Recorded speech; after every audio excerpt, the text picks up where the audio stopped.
बिस्मिल्लाहिर्रहमानिर्रहीम। अस्सलाम वालेकुम व्यूअर्स, तव्हां ॾिसी रहिया आहियो प्रोग्राम बहरान क्लिनिक। ऐं आहियां डॉक्टर फारूक टालपुर। प्रोग्राम जी शुरूआति बेटा साईं जी अमर सिट सां कंदासीं त अघा ई सघा थिया जे वेठा वटि वेझनि। ॿियो सॼो के प्रोग्राम में असां जंहिं मौज़ू ते गुफ़्तगू करण वारा आहियूं उन मौज़ू जो ताल्लुक़ु आहे ज़हनी बीमारियुनि सां। ज़हनी बीमारियूं ईअं ई आहिनि जीअं जिस्मानी बीमारियूं थियनि थियूं, जेके मुख़्तलिफ़ जरासीम, बैक्टीरिया, फंगस या इन क़िस्म जे करे जिस्म में दाख़िल थियनि थियूं। ज़हनी बीमारियुनि जो ताल्लुक़ु ज़हन सां आहे ऐं उहे उन्हनि बीमारियुनि जो जेको वजूदु आहे या जेको एग्ज़िस्टेंस आहे उहो पंहिंजी जाइ ते मौजूदु आहे। ईअं न आहे त जेकॾहिं ज़हनी बीमारियूं आहिनि त उनखे असां सम्झूं त कंहिं क़िस्म जी का ॿाहिरीं क़ुवत आहे या का अहिड़ी ताक़त आहे जंहिंजे करे असांखे ज़हनी या बीमारी या तकलीफ़ थी आहे, या को अहिड़ो सायो या को अहिड़ो जिन या इन क़िस्म जूं के शयूं जेके असां तारी करे वठंदा आहियूं, इन हवाले सां इहे ज़हनी बीमारियुनि जो वजूदु थिए थो। पर उन्हनि जो वजूदु पंहिंजी जाइ ते मौजूदु आहे। उन्हनि में डिप्रेशन आहे, एंग्ज़ाइटी आहे, ओसीडी आहे, इलाही सारियूं ॿियूं बीमारियूं आहिनि जिन जे हवाले सां अॼु असां ज़िक्र कंदासीं त ज़हनी बीमारियूं जो वजूदु केतिरे हद ताईं मौजूदु आहे ऐं उन्हनि बीमारियुनि जे इलाज जे लाइ जेको प्रोटोकॉल आहे उहो कहिड़ो हुजणु घुरिजे। आया असीं उन्हनि ज़हनी बीमारियुनि जे अचण खां पोइ जेके तरीक़ा इस्तेमालु कयूं था इलाज जा, उहे पंहिंजी जाइ ते दुरुस्त आहिनि या न। जीअं को ज़हनी बीमार जेकॾहिं कंहिं कंसल्टेंट डॉक्टर वटि वञे थो उहो बहितरु आहे, या उहो ज़हनी बीमार कंहिं दरगाह ते वञी या कंहिं फ़क़ीर वटि वञी या कंहिं भोपे वटि वञी या कंहिं अहिड़े माण्हू वटि जेको इहो क्लेम करे त आउं ज़हनी बीमारियुनि जो इलाजु कंदो आहियां। ज़हनी बीमारियुनि जो ताल्लुक़ु कंहिं आफ़त सां आहे या कंहिं अहिड़े अमल सां आहे जेको आउं उन अमल खे ख़तमु करे ऐं ज़हनी बीमारियूं ख़तमु करे सघां थो। सो इन हवाले सां गुफ़्तगू कंदासीं। इहो बि ॾिसंदासीं त ज़हनी बीमारियूं कहिड़ियूं कहिड़ियूं आहिनि ऐं एग्ज़िस्टेंस उन्हनि जो या उन्हनि जो वजूदु केतिरो असांजी हिन सोसाइटी में आहे। ऐं उन खां अलावा जेको ज़हनी बीमार आहे उहो पाण खे ज़हनी बीमार सम्झण जे लाइ तयारु आहे बि या न। इन हवाले सां अॼु जेका गुफ़्तगू कंदासीं उन जे लाइ जेका महिमान शख़्सियत आहे उन्हनि जो तारुफ़ तव्हां सां करणु ज़रूरी थो सम्झां। असांजे प्रोग्राम में मुख़्तलिफ़ वक़्तनि ते असां सां गॾु रहिया आहिनि ऐं मुख़्तलिफ़ ज़हनी बीमारियुनि जे हवाले सां इहा अवेयरनेस असां ताईं पहुचाईंदा रहिया आहिनि, तव्हां ताईं पहुचाईंदा रहिया आहिनि। अॼु बि असांजे स्टूडियोज़ में मौजूदु आहिनि डॉक्टर कल्ब हैदर। डॉक्टर कल्ब हैदर कंसल्टेंट साइकेट्रिस्ट आहिनि ऐं ज़हनी बीमारियुनि जे माहिर जे तौर ते sir CJ institute of psychiatry उते पाण एज़ अ कंसल्टेंट साइकेट्रिस्ट जे तौर कमु कनि था। अॼु उन्हनि सां पाण ज़हनी बीमारियुनि जे हवाले सां गुफ्तगू कंदासीं। अस्सलाम वालेकुम सर। वालेकुम सलाम। Thank you very much sir, आप हमारे प्रोग्राम में आए और जिस तरह से आप पहले आते रहे हैं आज हमारे साथ प्रोग्राम में शामिल हैं, तो हम आपका शुक्रिया अदा करते हैं। और मैं ज़हनी बीमारियों के हवाले से जो सवाल हैं बहुत सारे हैं, लेकिन मैं ये ज़रूर चाहूँगा कि जो एग्जिस्टेंस है ज़हनी बीमारियों के हवाले से, जो बीमारियां हमारे पास जो हमारी सोसाइटी में आम हैं, उसके हवाले से आप हमें ख़ुद बताइए कि कौन सी ज़हनी बीमारियां हैं जिनका एग्जिस्टेंस बहुत ज़्यादा है हमारी सोसाइटी में ख़ास तौर पे। जी देखिए, ओवरऑल पूरी दुनिया में डिप्रेशन और एंजाइटी बहुत है। ठीक है, वो इंटरनेशनली तो 25 है, कहीं 24 भी है, कहीं कहीं 30 तक भी पहुंच जाती है। पाकिस्तान में एक रिसर्च अभी डोर टू डोर जाके हुई है, अभी कुछ दिनों में वो रिलीज़ होगी और इंशाल्लाह पब्लिश हो जाएगी। उसमें यूथ में हुई है, वो 65% तक है, 65%। तो बहुत मतलब हम अगर यहाँ एक कैमरामैन को मिला लें, आप और मैं 3, तो हम में से एक को जरूर डिप्रेशन या एंजाइटी, हमारे पास मिक्स है। ठीक है। इसके अलावा जो चीज़ आती है वो शिज़ोफ्रेनिया है। राइट। अच्छा, शिज़ोफ्रेनिया के साथ सबसे बड़ा मसला ये अब्यूज़ होता है बहुत, क्योंकि इसमें कानों में आवाज़ें आती हैं, उसे लगता है कि बाज़ा वो कहता है मैं नबी अल्लाह हूँ, ठीक है, मैं इमाम मेहदी का लोग दावा कर देते हैं, या वो कहीं घुस जाता है, कुरान की बेहरमती कर देता है, कुछ और कर देता है, कभी उस पर कोई चीज़ की हाजिरी आ जाती है और इस तरह की वो आवाज़ बदल के बातें करने लगता है। ये जब चीज़ें आती हैं तो हमारा ईमान चूँकि बहुत कमज़ोर है तो वो डगमगाना शुरू कर देता है कि ये कोई वाकई कोई मौलवियों के पास ले जाने वाला काम है और दरबारों पर बांधने का है, या किसी के पास धूनी वूनी तावीज़, दम दरूद, हवा का असर हो गया, ऊपर की हवा नीचे की हवा और ये सारी चीज़ें। तो लाजिम बात है, फिर एक से एक फंकार आपको पता है हमारे इस देश में बैठा है कोने कोने पे, बिल्कुल गली के, तो वो अपनी फंकारी पूरी करता है। और फिर बाज़ दफ़ा तो ऐसा होता है कि वो इनकी जान से भी खेल लेते हैं धुनिया करके, आग जला के और ये सब करके बड़ी मुश्किल से अब ये होने लगा है, मैं देख रहा हूँ। बल्कि मैं तो शुक्रिया अदा करता हूँ उनका, ये जो जिन विन उतारते हैं कि वो अब कहते हैं हमने जिन उतार दिया है, अब जो दिमाग में खराबी रह गई वो डॉक्टर से ठीक कम से कम वो मरीज आ तो जाता है, उसको हम ठीक तो कर लेते हैं। शिज़ोफ्रेनिया में 5 से 1 आदमी हमेशा ज़िंदगी भर के लिए ठीक हो जाता है, 2 से 3 जो होते हैं वो दवा पे ठीक चलते रहते हैं, एक ट्रीटमेंट रेजिस्टेंट होता है, जिसकी एक स्पेशल दवा आती है वो शुरू होती है, लेकिन वो बेहतर रहता है उस पर। इसके अलावा आ जाएं तो ये नशे आवर अद्वियात जो अब देखें कॉलेजों स्कूलों तक पहुंच गई हैं, वो चीज़ें जो पहले बड़ी नायाब होती थी, आइस वो सुनते थे कि भाई वो इसकी गोली भी आती थी रिटेलियन के नाम से, आपको याद होगा वो एग्जाम में कुछ लोग लेते थे कि सारी रात जाए। अभी भी ADHD का ट्रीटमेंट है वो, लेकिन उसकी ये रॉ फॉर्म अवेलेबल है, मिथाइल फिनिडेट है बेसिकली, ये आइस के नाम से मिल रही है। आप देखिए हर स्कूलों में, गली में मेरे पास बहुत अच्छी फैमिलीज़ के लोग आते हैं, बेचारे बड़े परेशान हैं। तो ये 3 चीज़ें जो हैं ये तो बहुत आम है, इसके लिए हमें वाकई कोई मतलब इमरजेंसी में कदम उठाने चाहिए। अच्छा, अब सवाल ये भी यहाँ पैदा होता है कि इस जो चीज़ें आपने बताई हैं, जो ज़हनी मसाइल आपने बताए हैं, इसके लिए जहाँ तक एज ए डॉक्टर मैंने देखा वो ये था कि बहुत से लोग इस हवाले से डॉक्टर के पास या कंसल्टेंट के पास नहीं जाते थे। अब उसकी एक वजह ये भी हो सकती है कि वो उस वक्त या शायद अब भी साइकेट्रिस्ट डॉक्टर्स जो हैं उनकी शायद कमी है जितनी पॉपुलेशन है उस हवाले से, एक। और दूसरा उनको शायद ये अवेयरनेस भी नहीं थी कि चूंकि जो प्रॉब्लम हमें है, जो मसाइल हमारे साथ हैं ज़हनी, उसके लिए हमें जाना कहाँ है, ये भी प्रॉब्लम था। लेकिन अब मुझे आप इस पे ज़रा और रोशनी बेहतर तरीके से डाल सकते हैं कि चूँकि हम अपने चैनल से ये प्रोग्राम भी शुरू करते हैं, बाकी मैं समझता हूँ कि शायद कुछ और चैनल्स होंगे जो इस हवाले से इस तरह के प्रोग्राम पेश कर रहे होंगे, तो इससे फ़र्क पड़ा है? अब लोग समझ गए हैं बहुत सारे कि हमने जाना कहाँ है। बिल्कुल, अवेयरनेस तो बढ़ी है, मीडिया के ज़रिए बहुत अवेयरनेस बढ़ी। और ये जो यूट्यूब पे पॉडकास्ट में, बल्कि मैं तो आपसे भी कहूँगा कि आप माशाल्लाह आपका एक बड़ा नाम है हैदराबाद में, आप पॉडकास्ट शुरू करें, इससे बड़ा लोग, क्योंकि लोग बड़ा उसको कंटिन्यूस सुनते हैं 45 मिनट 30 मिनट की, तो उस पर मुख्तलिफ चीज़ों पे बात हो सकती है, बड़ी बात हो सकती है, तो उससे अवेयरनेस तो पड़ी। और आपके प्रोग्राम से बिल्कुल, क्योंकि दूर दराज इलाकों में जाता है, उनकी ज़बान में होता है, उनको अंडरस्टैंड करने में आसानी होती है, तो फ़र्क तो इन चीज़ों से पड़ा है। दूसरा एक इनिशिएटिव हमने ये भी लिया है कि स्कूलों में, कॉलेजों में जाके हम प्रोग्राम करने शुरू किए, टीचर्स को अवेयरनेस देनी शुरू की, ख़ासतौर पर बच्चों के नफ्सियाती अमराज जो बचपन में हो जाते हैं, जैसे उनको लिखने में, हिसाब किताब में गलती, स्पेलिंग याद करने में प्रॉब्लम,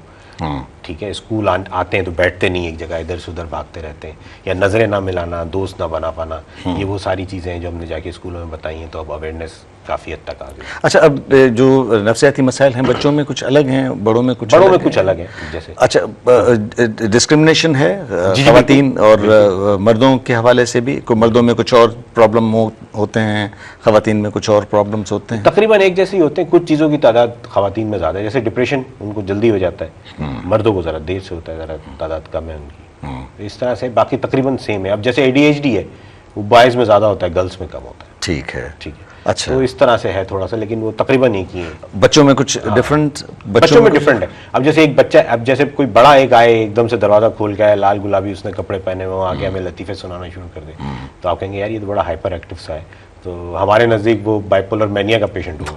लेकिन अगर यही बच्चा एक हरकत करे तो वो ADHD है, attention deficit hyper active disorder, जो एक जगह टिक नहीं रहा, बिल्कुल मोटर की तरह भागता फिर रहा है। तो ये थोड़ा सा डिफरेंस है। तो जैसे ऑटिज्म है, अब वो होता तो बचपन में, डायग्नोज बड़े जाके होता है। इवन ऐसा भी होता है शादी हो जाती है, पता चलता है बीवी से बात नहीं कर रहा क्योंकि ऑटिस्टिक है, वो अपने शैल में रहता है, तो कंप्लेन यहाँ से शुरू होती है, फिर वो झगड़ा होता है, फिर डॉक्टर के पास पहुँचते हैं तो पता चलता है ये तो बचपन से ऑटिज्म था। अच्छा, अब हम ये सुनते आ रहे हैं, बहुत सारी फिल्में भी बनी हैं ऑटिज्म पे, और हम ये सुनते भी आ रहे हैं कि ऑटिज्म की जो इंसिडेंट्स है वो कुछ ज़्यादा हो रही है। ऐसा है ऑटिज्म की इंसिडेंट्स? हाँ बिल्कुल, मेरा इसमें थोड़ा सा इख्तलाफ रहा है हमेशा से।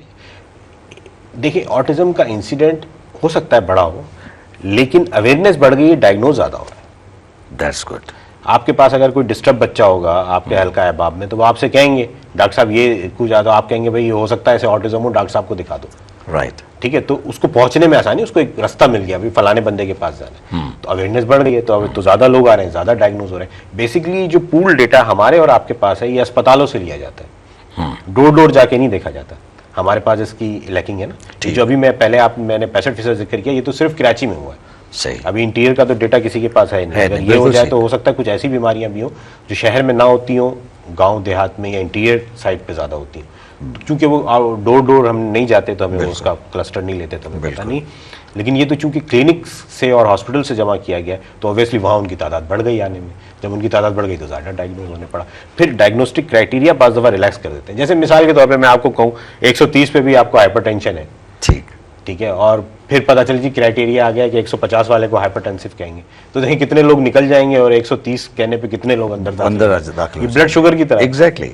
तो ये भी थोड़ा सा है। ठीक है, हम अपनी गुफ्तगू को जारी रखेंगे। मुझे एक छोटी सी ब्रेक के लिए कहा जा रहा है। ब्रेक से वापस आएंगे तो हम ये भी देखेंगे कि जिस तरह से मैंने एक सवाल किया था आपसे कि जो जहनी बीमारियां हैं उन हवाले से जो पॉपुलेशन में इस तरह के मसाइल का शिकार हैं लोग, इसी तरह से हमारे जो नफ्सियात के माहिरीन हैं उनकी तादाद भी इस तरह इतनी है कि इससे इस पूरी पॉपुलेशन को कवर कर सकें। लेकिन एक छोटी सी ब्रेक के बाद व्यूअर्स प्रोग्राम में नंदी साई का वो जल्दी था मोटो असां सां गॾु रहिजो।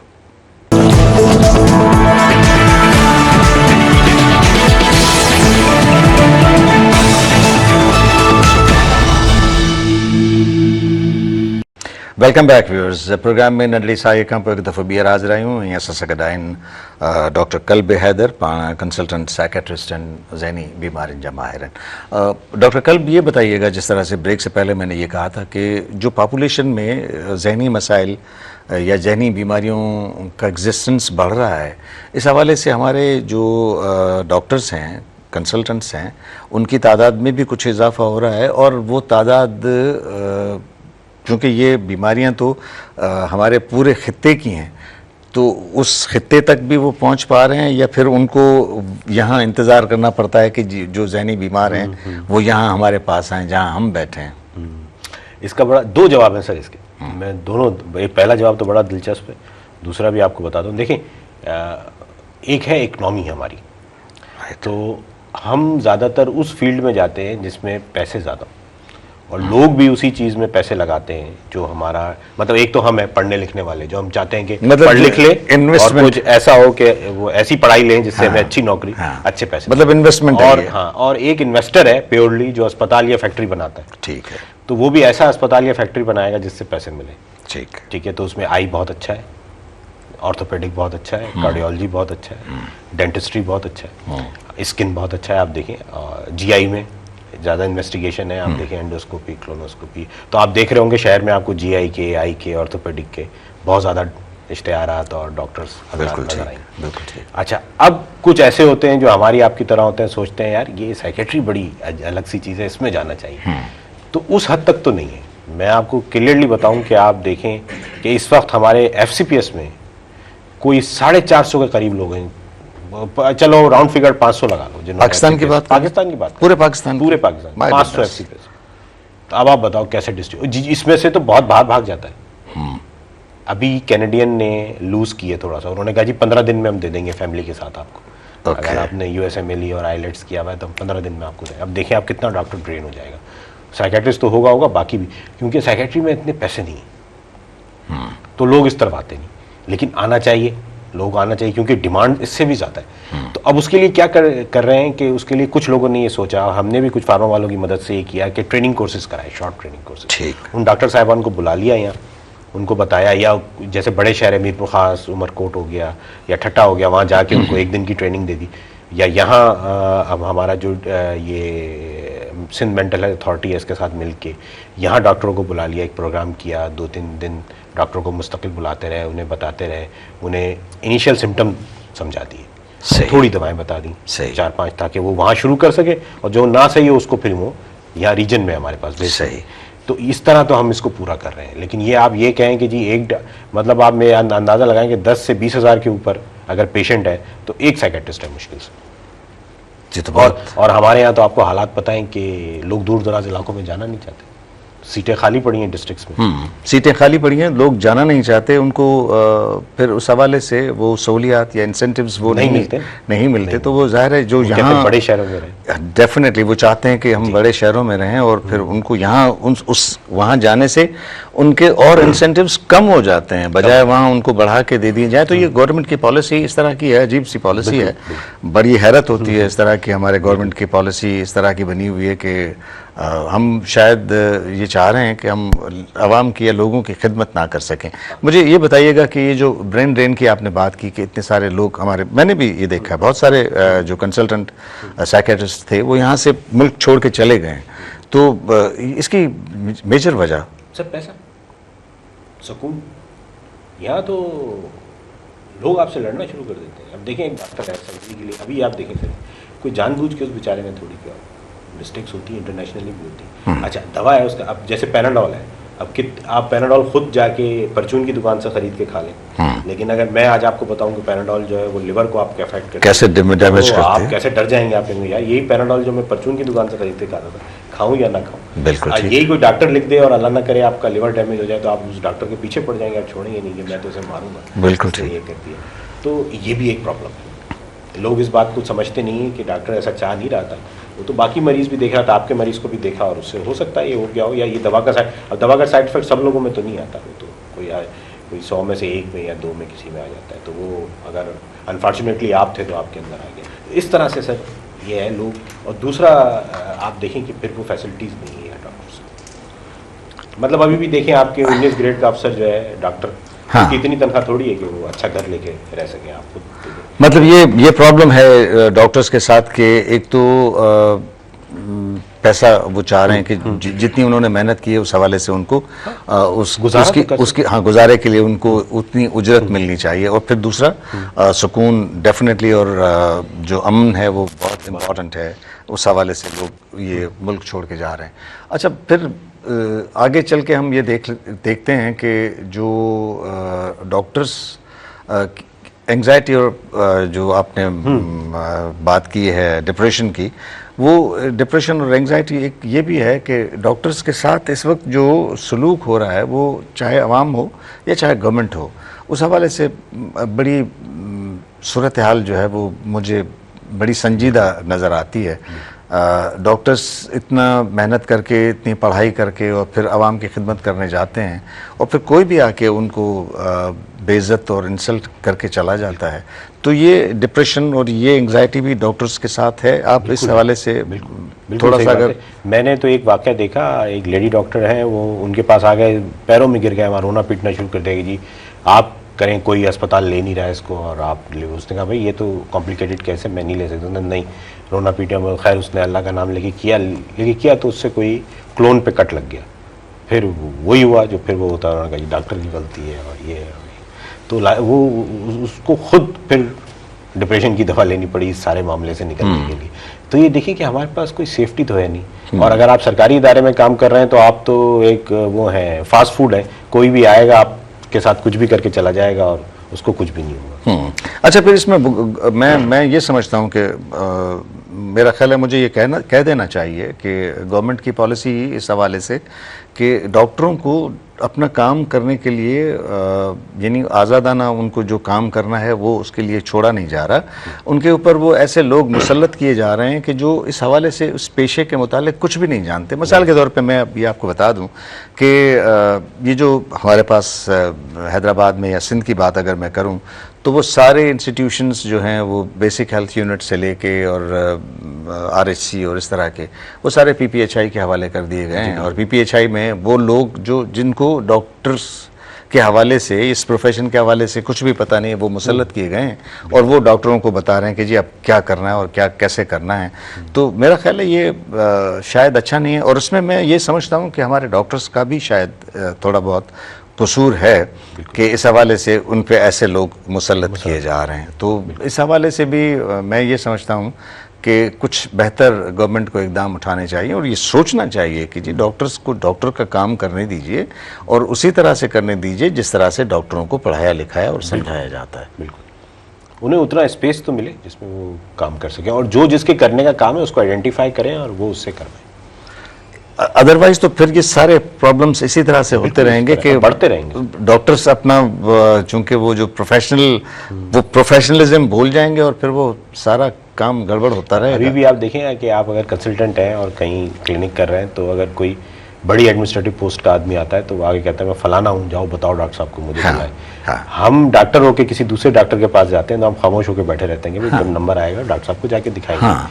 ठीक है, और उससे तारुफ करवाएंगे कि हम डॉक्टर हैं। लेकिन कोई एडमिनिस्ट्रेटर आता है इस तरह का, ये जो हमारे हैं एडमिनिस्ट्रेटर कोई भी किसी भी डिपार्टमेंट से आए, वो पहले आगे काउंटर पे बुलाओ डॉक्टर साहब को क्या हुआ। तो ये देखें ना, ये खुद लॉ को फॉलो नहीं, एक तो ये लॉ को नहीं फॉलो कर रहे, फिर दूसरा डॉक्टर्स, अब जिस तरह से आपने बात की कि जब हम डॉक्टर के पास जाते हैं तो फिर डॉक्टर के पास हमने बैठना होता है, जबकि हिपोक्रेटिक ओथ हमारा ये नहीं कहता कि जब आपके पास डॉक्टर आ रहा है और किसी डॉक्टर के पास आ रहा है तो वो डॉक्टर उसकी रेस्पेक्ट करे, उसे बुला दे। तो डॉक्टर साहिबान, गुजारिश आप लोगों से भी यही है, जितने भी लोग आप प्रैक्टिस कर रहे हैं, आप अपने डॉक्टरों की इज्जत कीजिए, वरना फिर आपके साथ यही होगा जो हो रहा है। ये जहन में रखिएगा कि अगर आप अपने डॉक्टर्स की रेस्पेक्ट नहीं करेंगे तो फिर यही होगा कि लोग आपको सोसाइटी में वो मकाम या वो एहतराम और इज्जत नहीं दे पाएंगे। तो ख्याल कीजिएगा।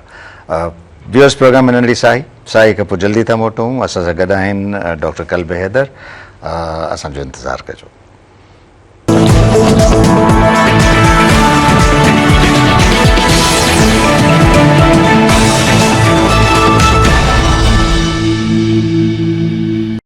Welcome back viewers. प्रोग्राम में नंढड़ी साई खां पोइ असां वरी हाज़िर आहियूं ऐं असां गुफ़्तगू कयूं पिया ज़हनी बीमारियुनि जे हवाले सां। ज़हनी बीमारियूं जेके जिन जो एग्ज़िस्टेंस या एविडेंस मौजूदु आहे ऐं उन्हनि जे इलाज जे लाइ जेके कंसल्टेंट साइकेट्रिस्ट आहिनि या ज़हनी बीमारियुनि जा माहिर आहिनि उहे असां वटि मौजूदु आहिनि।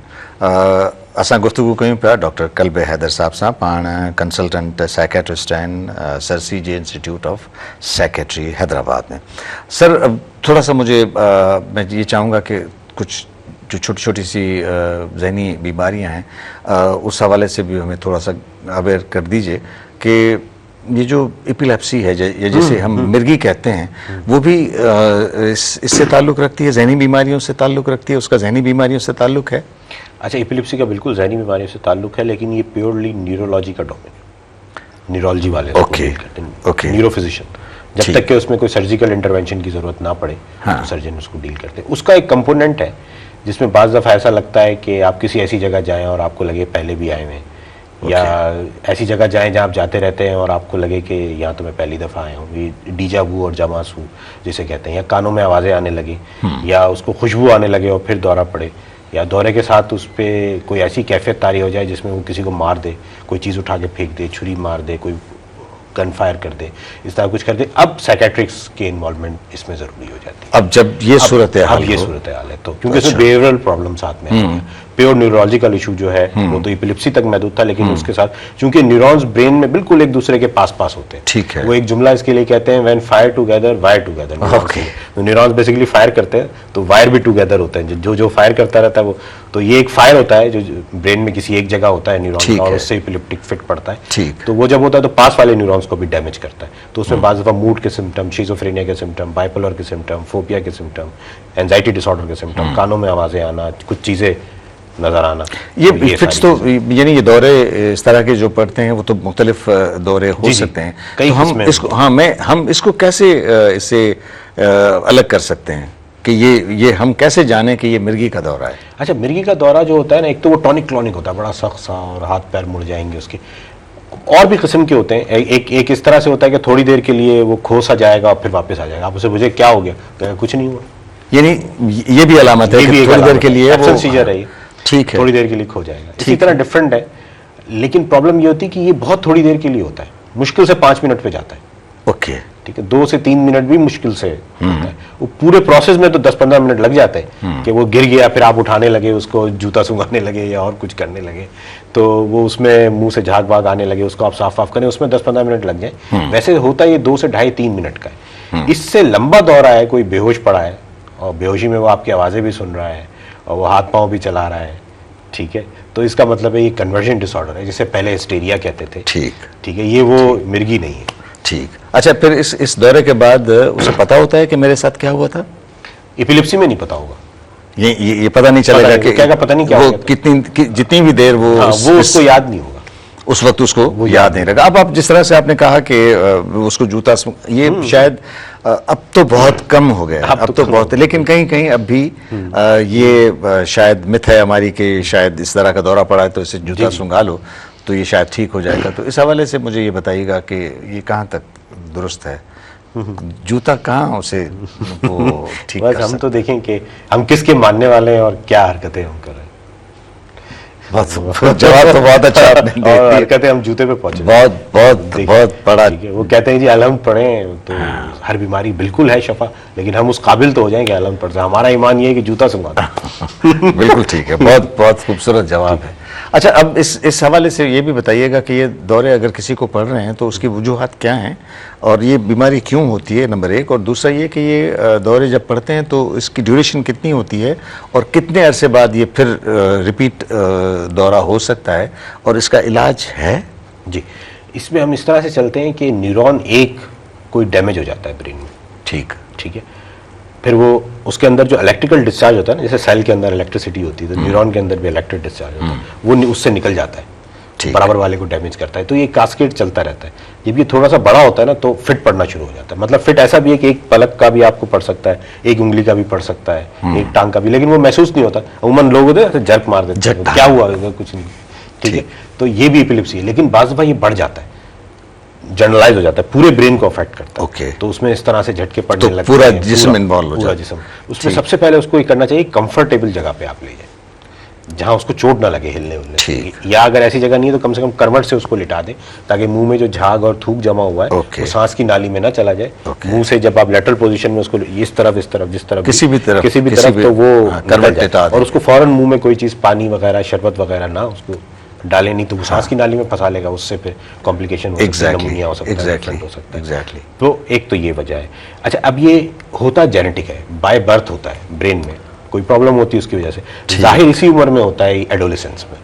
ठीक। अगर ओल्ड एज में किसी को हो रहा है या ऐसा हो रहा है कि 40 के बाद हो रहा है तो ये किसी और वजह से हो सकता है। मतलब ब्रेन में ट्यूमर हो सकता है, कोई ग्लाइसेमिक कंट्रोल उसका कोई, या हाइपरटेंशन की वजह से कोई ब्रेन में कोई खराबी आ सकती है, उस वजह से हो सकता है। किसी चोट की वजह से, किसी एक्सीडेंट की वजह से ये भी हो सकता है। वो तो छोटी उम्र में भी हो सकता है, मतलब वो सेकेंडरी कहलाएगा फिर कि चोट, बच्चा गिर गया, बेड से गिर गया, छत से गिर गया, कहीं खेल रहा था, सर लग गया किसी चीज में, वो फिर पता नहीं चला, होश आ गया उसको, फिर वो खेल कूद में लग गया, कुछ अरसे बाद उसे पता चला जी झटके पड़ना शुरू हो गए।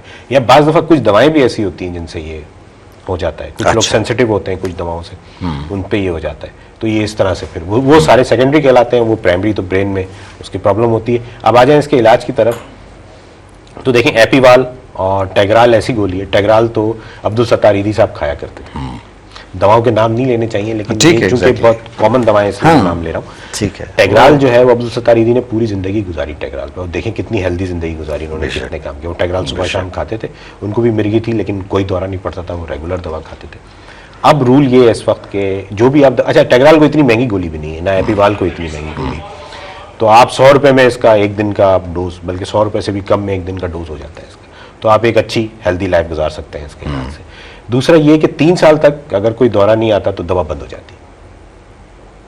आज आपने दवा शुरू की, आपका दौरा रुक गया, जिस दिन से दौरा रुका उस दिन से 3 साल तक आप दवा खाए हैं, जिस दिन से लास्ट दौरा आया, आखिरी दौरा आया, उससे 3 साल तक कोई दौरा नहीं आया, अब हल्के हल्के दवा बंद हो जाएगी। बहुत सारे लोगों में दवा बंद हो जाती है, इवन लोग प्रेग्नेंट हो जाते हैं, बच्चे पैदा करते हैं। नहीं, मुझे ये बताइए कि अगर दौरा पड़ा है और उसके बाद ट्रीटमेंट हमने शुरू कर दी और 3 साल तक नहीं दौरा कोई और पड़ा तो टेपर ऑफ कर देना या दवा छोड़ देनी है? मिसाल के तौर पे सुबह शाम अगर गोली खानी है तो फिर वो हाफ होगा, फिर उसका हाफ होगा, हाँ, फिर वो हल्के हल्के 2 दिन बाद 3 दिन बाद, और फिर आराम से उसको बंद कर। फिर इसे इस दौरान अगर किसी को फिट आ जाता है, अल्लाह ना करे, तो फिर उसको कुछ अर्सा और देनी पड़ेगी, फिर दोबारा ट्राई करेंगे।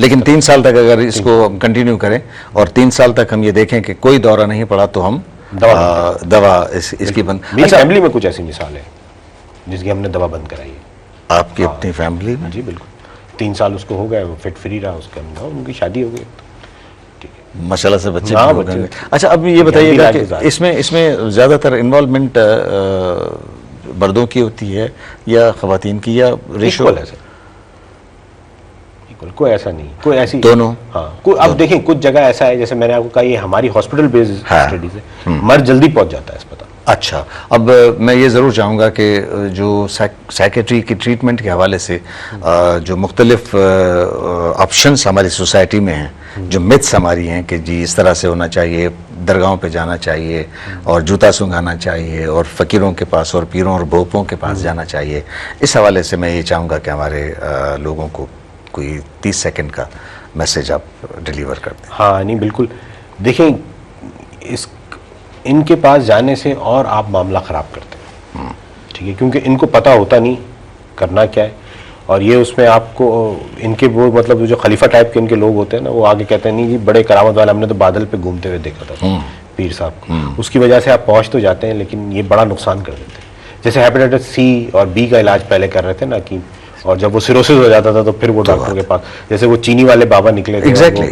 फिर वो कीटोन बॉडीज और फिर ये सब कीटोसिडोसिस में पहुंचता था कि भाई ये हो गया, तो कॉम्प्लिकेशन में आ बढ़ जाते हैं, जाती तो इसलिए तो बहुत शुक्रिया। और ये अब्यूज भी करते हैं। Thank you very much. Thank you. Viewers, अॼु की गुफ्तगू ज़हनी बीमारियुनि जे हवाले सां ई हलंदे हलंदे मैसेज सिर्फ़ु इहो आहे त इन्हनि बीमारियुनि जो इलाज डॉक्टरनि वटि मौजूदु आहे जेके हिननि बीमारियुनि जा माहिर आहिनि। त जेकॾहिं ज़हनी बीमारियुनि जे हवाले सां को बि मसइलो थिए थो त महिरबानी करे असांजे कंसल्टेंट साइकेट्रिस्ट या ज़हनी बीमारियुनि जे माहिर ताईं पहुचणु ज़रूरी आहे ताकी तव्हांजो बहितर इलाज थी सघे। ईंदड़ प्रोग्राम ताईं इजाज़त, अल्लाह भाई।